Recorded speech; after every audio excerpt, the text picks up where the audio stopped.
Hi, my name is Marianne Wassel-Nyland, and I am the founder of the Get in Touch Foundation. I'm also the creator of the Get in Touch Girls Program and Daisy Wheel. Now, our cornerstone mission is the Get in Touch Girls Program and Daisy Wheel, which teaches girls grades 5 through 12 the importance of and how to do a breast self-exam for life.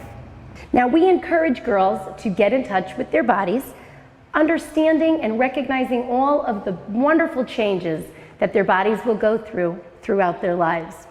Good breast health with the education and understanding and recognizing those changes will prepare all of our daughters to become smart women, confident in their beautiful bodies. What I want to do is introduce some of the girls here, the Get in Touch girls. Now, they're just like you, and today they are going to help me introduce the Get in Touch Girls Program and Daisy Wheel to you and tell you what it means, what it's all about, and how it works. You each have a Daisy Wheel. Now, this program was developed specifically for girls in grades 5 through 12. Now, that's 8 grades, 5th grade through 12th grade. So what we like to say is 8 tips for 8 straight, because there are 8 tips on that Daisy Wheel. So we're going to get started, and we are going to turn to tip number 1. BSE, breast self-exam. Think of your breast as a daisy. Now, when you see BSE, you'll know that that means breast self-exam. Now, the best way to do a breast self-exam is with no top on, but we're not going to do that here today. What we're going to ask you to do is think of your breast as a daisy, okay? Can you do that? Think of your breast as a daisy. Now, I drew a daisy on my hand today, so what we're going to use is our hand when we do the examples for the self-exam, okay? Now we're going to turn to tip number 2. And tip number 2 is look at your breasts in the mirror, hands on your hips, tighten your chest. Do you notice anything weird? Discharge, puckering, dimpling? Now, when you put your hands on your hips like that, it's interesting because your breasts look completely different from when you're just sitting or standing, just by putting your hands on your hips. Okay, so we want you to take a look at yourself and know that that's normal. It's very interesting just how your body changes just by how you might move your arms, okay? All right, we're going to go to tip number 3. Lying down, you want to firmly press 3 fingers on your breast in a circular motion and examine each pedal, okay? So what we want you to do is to take your 3 fingers like this. Now, these are your fingertips and these are your finger pads. We're always going to use our finger pads when we check our breasts, always, okay? We're going to use the front of our fingers, all right? So now you take your 3 fingers, and in the palm of your left hand or your right hand, you could use either hand. What I want you to do is use your finger pads, not your fingertips, to check your breasts, and you're going to move in a circular motion, okay? I've got a daisy on my hand so you could see. So you're going to use your finger pads, and what I want you to do is move your finger pads in a circular motion, keep them in one spot, and you feel how you're moving them in a circular motion? Okay. On one pedal, all right?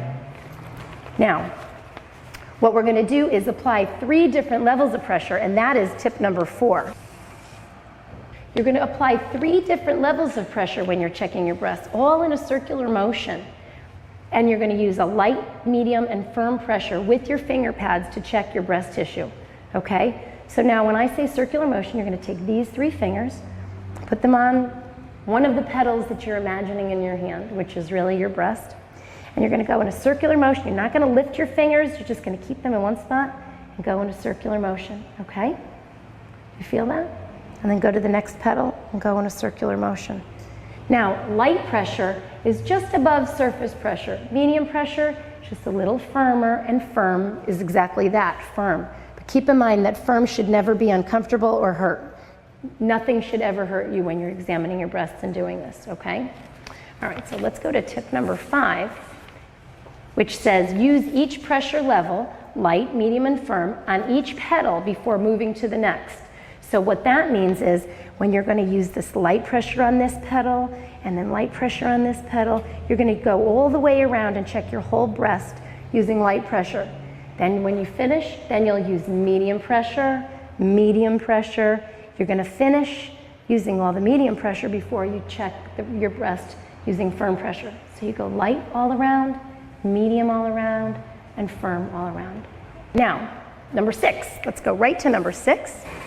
And what we're gonna do is start by your armpit and move down to just below your breast, okay? Using the same circular motion, but we're gonna be going in an up and down pattern, covering our whole breast. It's kind of like a zigzag pattern, okay? You raise your arm, and then you're gonna just start up here, and you're gonna do that same circular motion, and you're gonna go down and up like a zigzag across your breast until you cover your whole breast and you've checked your entire breast from under your arm, okay?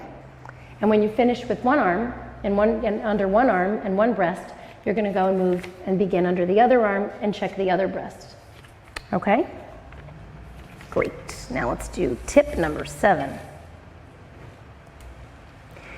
Sitting or standing, what I need you to do is raise your arms slightly, just slightly like that. You could do this just sitting down here. Use the same circular motion with your finger pads. So we all know the circular motion and your finger pads is what we're looking for you to do, right? Okay, so with using your fingers, your finger pads, you're gonna use that same circular motion to examine your underarm. Now, standing in the shower is a great place to do this, okay? So we're sitting, we're not in the shower, but it's a great habit to get into. You take a shower every day, you just check under your arm. That same circular motion, just check all that area underneath your arm. It's very quick and it's very easy to do. Your finger pads and in a circular motion, okay? Now we're gonna go to tip number 8. Did you see or feel something that worries you? Don't be embarrassed. Tell your mom, dad, sister, grandma, school nurse, teacher, your BFF. Talk about it. Get in touch. Now this is the most important tip of all, really, because since you've already gotten in touch with your body, if you see or you feel something that worries you or concerns you, we want you to get in touch with someone in your life that cares. And that could be your mom or your stepmom, your dad, your aunt, your grandma. It could be your school nurse. It could be your BFF. It could be your BFF's mom. It could be Mrs. McGowan, your health teacher, who can help you and talk to you about this. Okay, it's a very important thing to do, to talk about it with people in your life that care. Now on the back of the daisy wheel you'll see we have our website, and we also have a little tagline there. It says we're here for you. Safe, confidential information at the Get in Touch Foundation, www.getintouchfoundation.org/GIT Girls. Now it's important to remember that you need to get in touch with your body, with information, and each other. Those are all important things. Your body, good information, and with each other, because that's how we do this together, right? If you are interested in more information about the Get in Touch Girls Program and the Daisy Wheel, you can contact us at girls@getintouchfoundation.org, and we'd be happy to answer any of your questions and help you figure out how you can bring this program to your school and your community. Hope lives.